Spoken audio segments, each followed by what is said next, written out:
Lord. A number of things Christians have suffered in this country can be compared to the crucifixion of the Lord. Do we talk about the takeover of all Christian schools, all mission schools by Nigerian government? They took over those schools, destroyed them, turned our educational institutions into houses of formation of criminals and mediocres. People who can't write simple letters, who can't speak any language correctly, who can't solve their own problems, and won't pass any exam without cheating. And that is like crucifying, because that is a house. The school is a house of formation of character. They have taken the body away. They have removed all signs of his death. Since after the takeover of schools, who has a correct statistics of the number of churches that have been burnt down in this country? Who knows how many Christians have been killed in this country because they are Christians? Some right inside the church. Some will tell you these are criminals. They are not just targeting Christians. Take it easy. How many of those who perpetrate these crimes have been arrested and prosecuted? How many of them are in jail? How many of them have faced the death penalty? The Catholic Church is against the death penalty. I'm talking about Nigerian law. But we know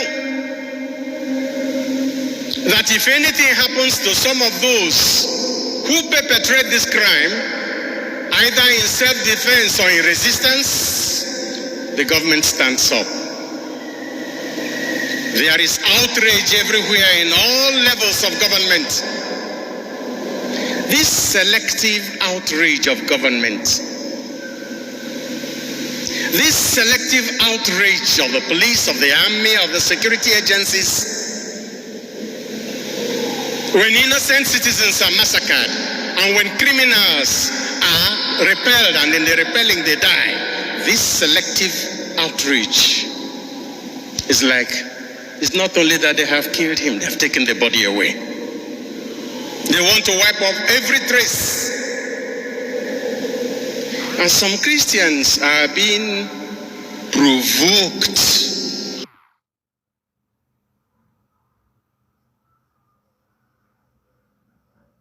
legitimately to react.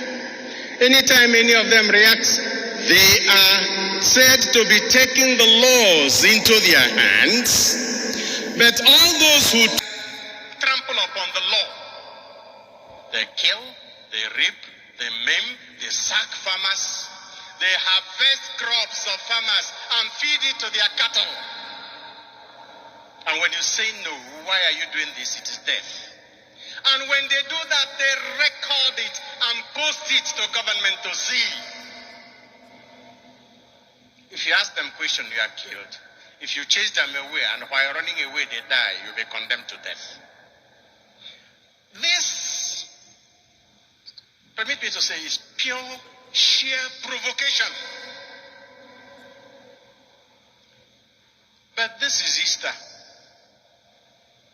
Christians still have to be told to embrace the path of peace, forgiveness.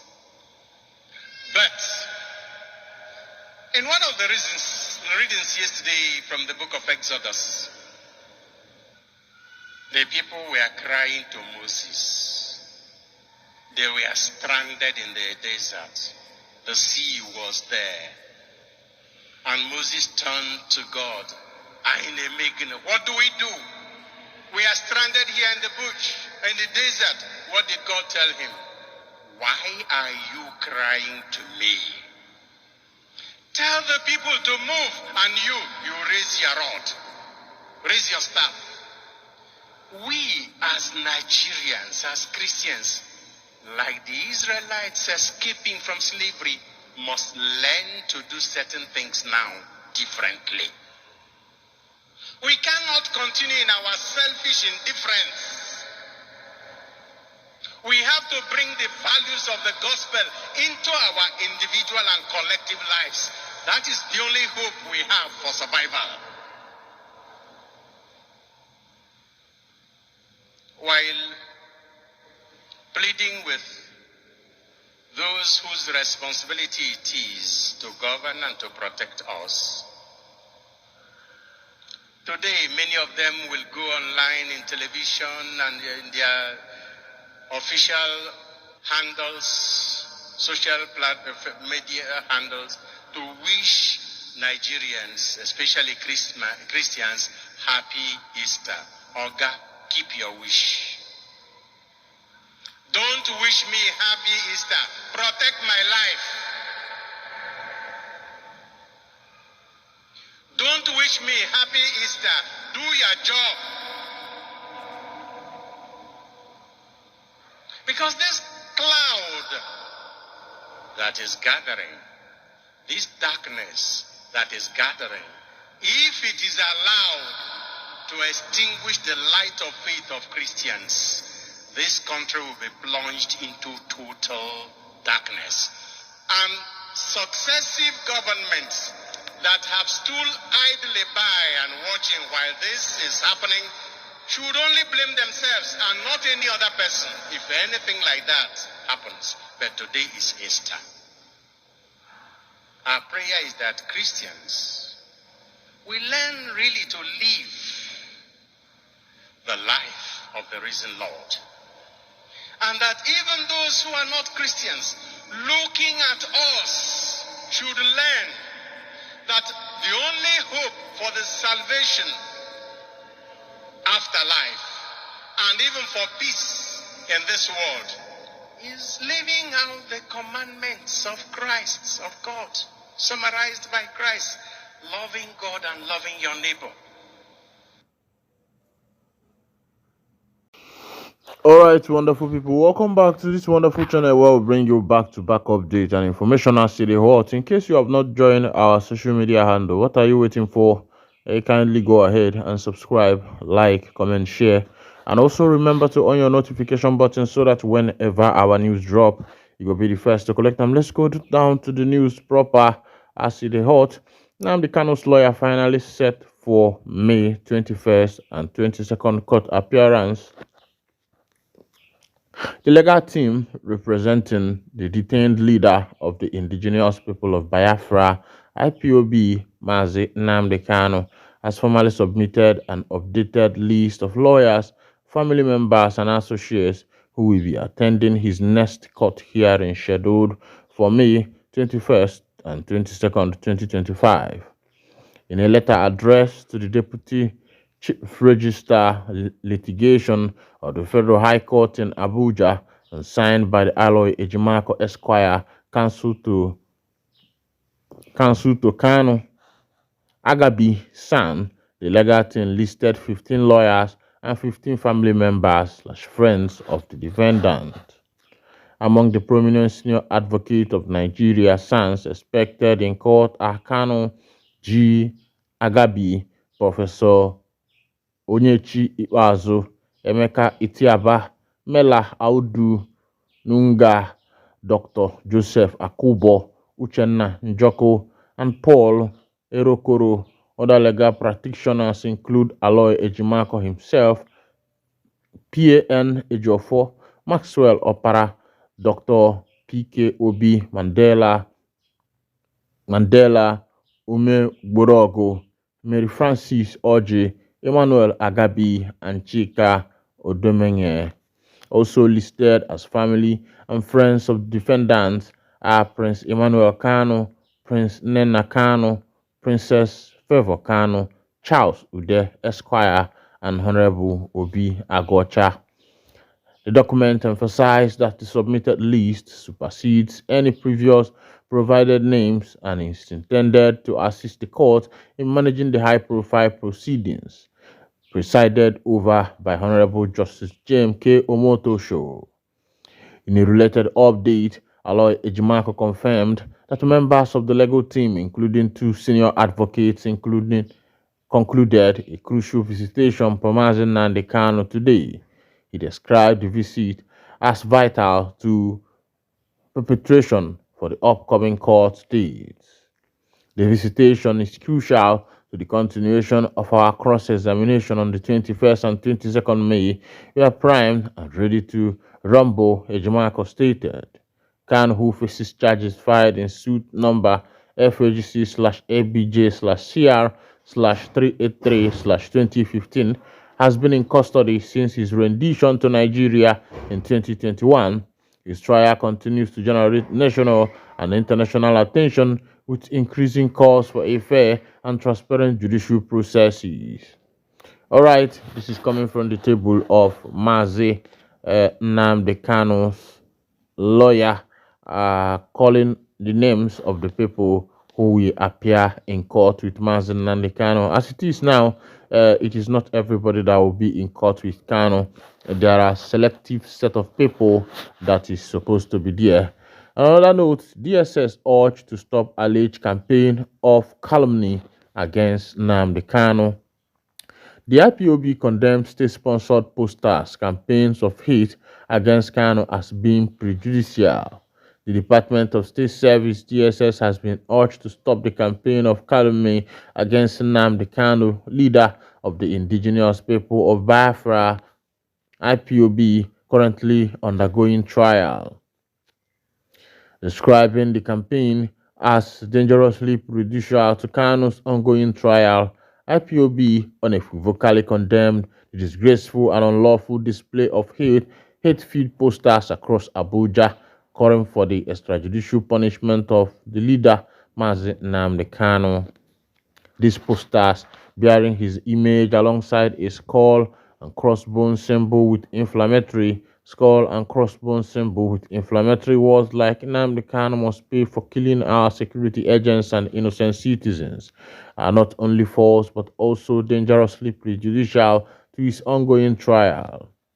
This cowardly propaganda, widely believed to be sponsored and condoned by elements within the Department of State Service (DSS), is a direct attempt to influence the judiciary, intimidate the legal process, and poison public opinion against our leader. IPOB stated in a statement by Ima Powerful, its media publicity secretary, made available to the media at the weekend. The statement reads, "No element. We remind the world that Mazi Nnamdi Kanu has never been convicted of any crime anywhere in the world.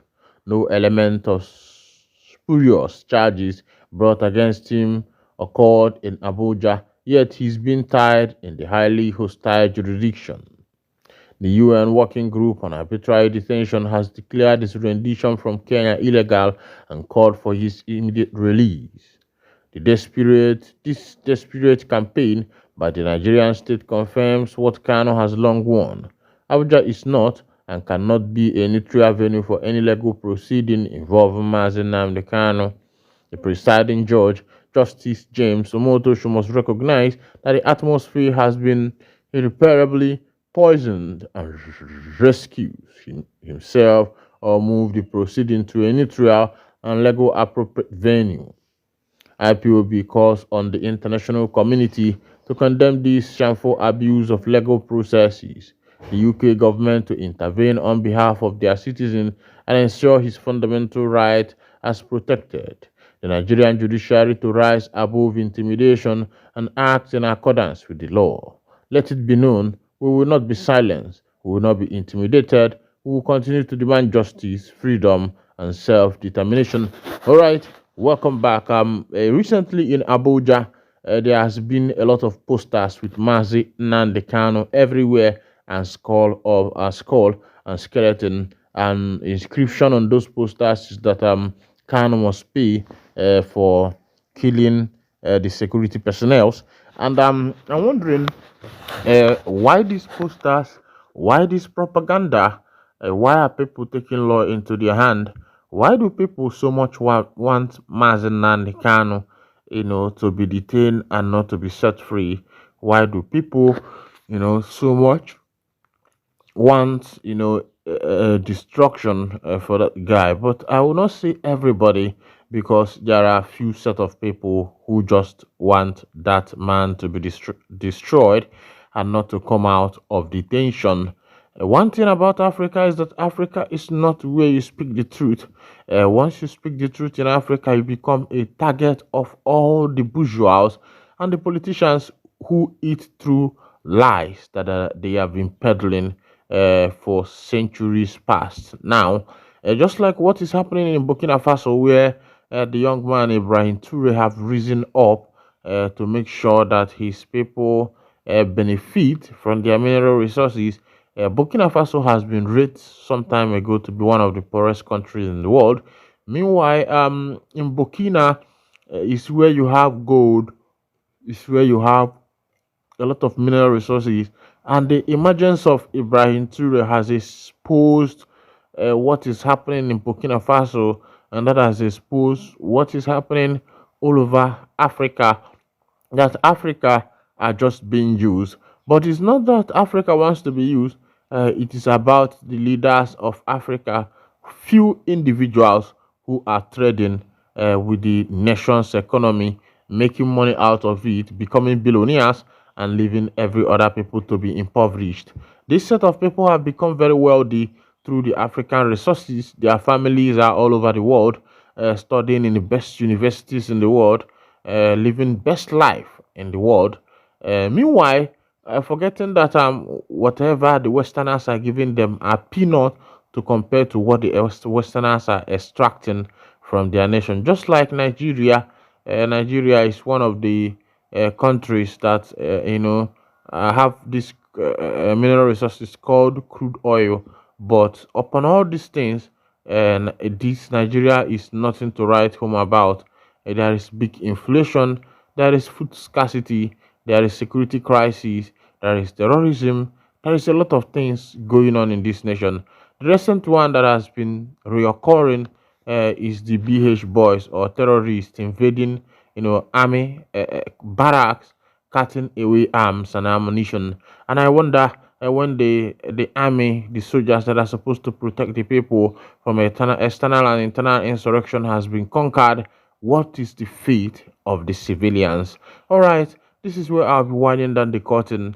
And if this is your first time of joining us on this wonderful channel, kindly go ahead and subscribe, like, comment, share, and also remember to on your notification button so that whenever our news drop, you'll be the first to collect it. In case you want to support our channel, kindly support us with the super thanks and the super chat of the YouTube. How to find the super thanks and the super chat? As you click on your video, just look at down there where they write subscribe, download, and the rest of them. You will see things like super thanks and super chat. Click on it and you will see the procedures of supporting us through that means. Thank you so much. God bless you.